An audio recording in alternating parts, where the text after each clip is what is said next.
Assalamualaikum warahmatullahi wabarakatuh. Dalam kesempatan kali ini saya akan membahas terkait ekonomi makro Islam dengan tema investasi dalam perspektif Islam. Untuk materi yang akan saya bawakan terkait dengan investasi dalam perspektif Islam ini, yang pertama adalah pendahuluan. Pendahuluan terdiri dari ruang lingkup investasi dalam Islam. Yang kedua adalah dasar hukum investasi dalam Islam. Yang ketiga adalah prinsip investasi dalam Islam. Yang keempat, instrumen investasi dalam Islam. Yang kelima adalah skema investasi dalam Islam. Dan yang keenam adalah keuntungan investasi dalam Islam. Untuk slide selanjutnya, dalam ruang lingkup investasi syariah, perlu kita ketahui bahwasannya investasi adalah penempatan dana untuk memperoleh keuntungan di masa depan. Dalam Islam, investasi harus sesuai dengan prinsip syariah, yaitu bebas dari maghrib. Apa maghrib itu? Maghrib adalah maisir, horor, dan riba. Kemudian tujuan utama dalam investasi syariah adalah keberkahan dan kemaslahatan umat. Kemudian slide selanjutnya adalah dasar hukum dalam investasi Islam.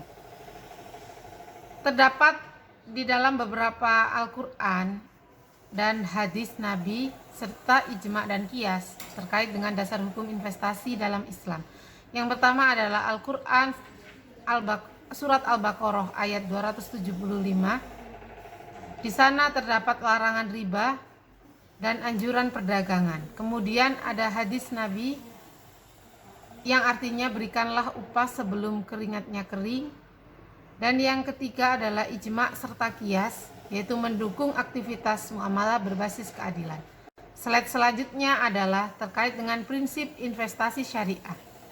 Prinsip yang pertama adalah kepemilikan yang halal. Kemudian yang kedua adalah bebas dari riba atau bunga. Kemudian yang ketiga adalah transaksi yang jelas atau transparan. Yang keempat adalah tidak mengandung horor atau ketidakpastian. Dan yang terakhir adalah tidak mengandung maisir, spekulasi atau judi. Untuk slide selanjutnya adalah terkait dengan instrumen-instrumen dalam investasi syariah. Yang pertama adalah instrumen saham syariah. Yang kedua adalah suku atau obligasi syariah. Yang deposito syariah.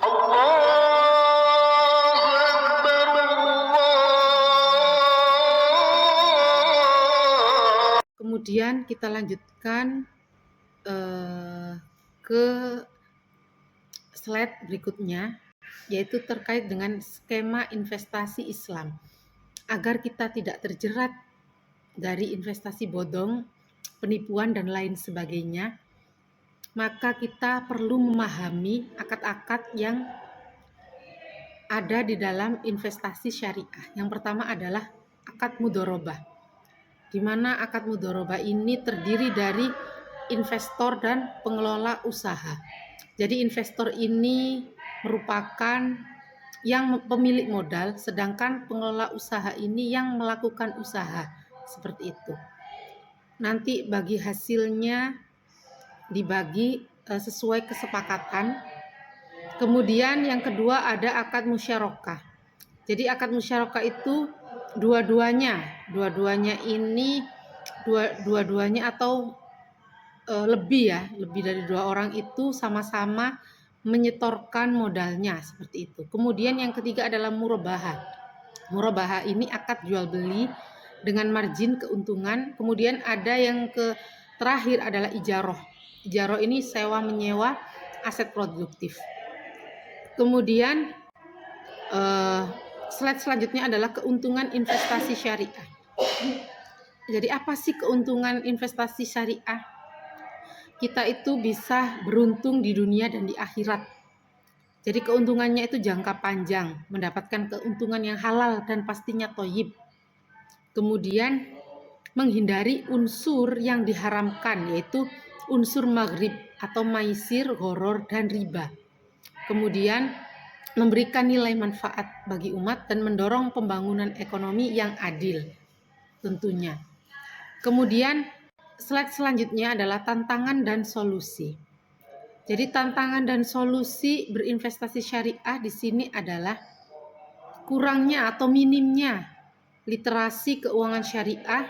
Jadi sumber daya manusia di Indonesia ini khususnya gen milenial itu banyak yang tidak paham dan tidak mengerti apa itu keuangan syariah.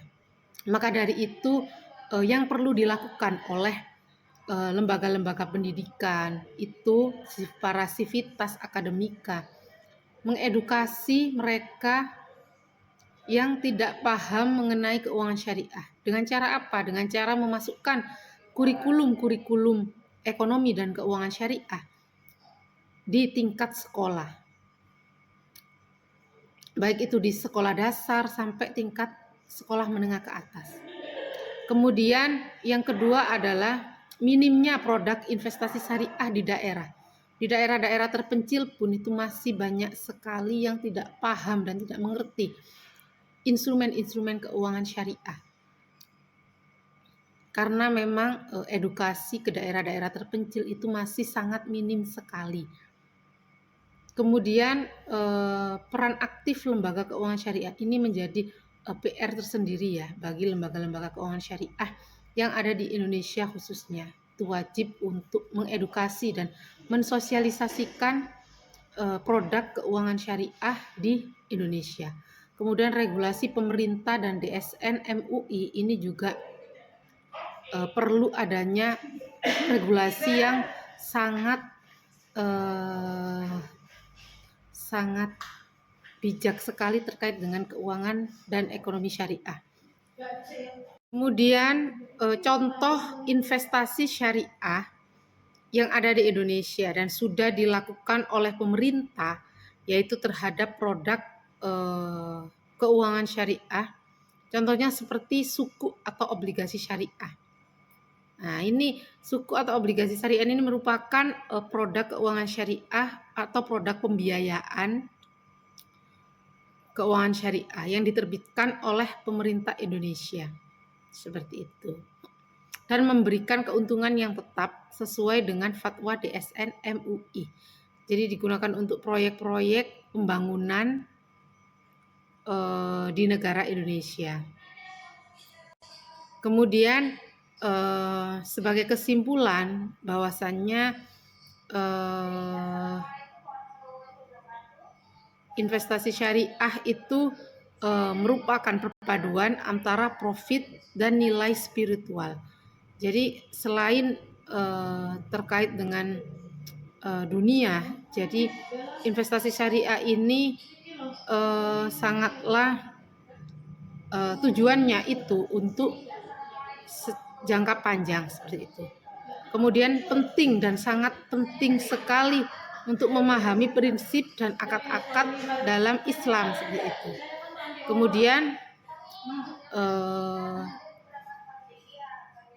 tujuan dari pembelajaran ini untuk memberikan sosialisasi dan edukasi terkait investasi secara Islam dengan benar dan sesuai dengan etika dan tanggung jawab agar terhindar dari investasi yang maghrib tadi, maisir, gharar dan riba atau investasi bodong. Sekian materi yang bisa kami sampaikan, kurang lebihnya kami mohon maaf. Saya akhiri, wassalamualaikum warahmatullahi wabarakatuh. Semoga bermanfaat.